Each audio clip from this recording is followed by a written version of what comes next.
So for my horror selection, I read Survive the Night by Danielle Vega. Survive the Night tells the story of Casey as she returns home from rehab to prescription drugs, and she attempts to rebuild her life with her family and friends and regain their trust.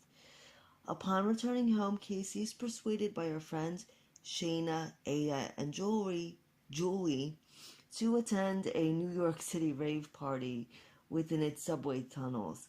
Now, Casey ignores her feelings of hesitation or not to go to this party because she knows most likely her ex-boyfriend Sam will be there and the temptation to take drugs will be everywhere as well. So it is at this rave party that the problems for these teenagers begin. Casey and her friends discover the body of their friend Julie. It is torn apart and it's being eaten by rats. Now, they didn't realize that Julie had been away for so long, believing that she had gone away with a boy. Nobody stopped to question why she was gone for so long. And over the loud music in the rave, nobody even heard her cries for help or pain. So in this situation, the teenagers are disoriented. They can't find their way back to the rave. They suddenly find themselves isolated, and so there's no way back to the rave to orient themselves and way out of the subway tunnels themselves. The manholes are sealed shut, and they realize that they're being chased by something. Now, I do not recommend this book, but I am not a horror fan, a fan of horror stories myself.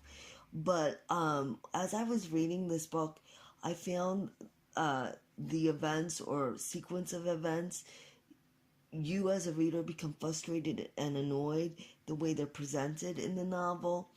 And then it's unsatisfying to find out what is actually chasing them, or what is this antagonistic figure that is after these kids.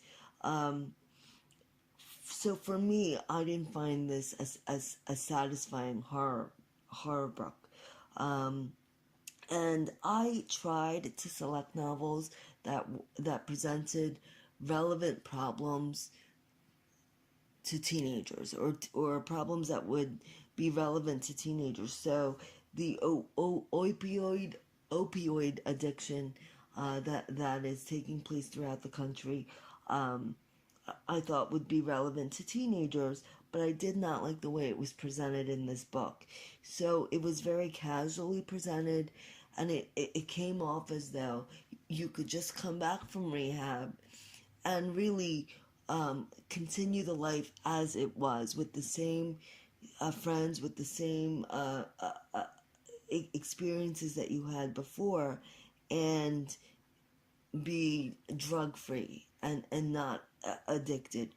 And I think that was not a realistic presentation of what addiction is, where you kind of have to prune away social experiences, peers that will put you in a position to kind of and test your will when you're an addict. So I think sobriety is a daily choice, and it's not something that is just, I go to rehab and I no longer have a problem, which I think it was presented like that in this story. And I don't think that was realistic. So this is a book that I don't recommend you read. I think there are better horror books out there.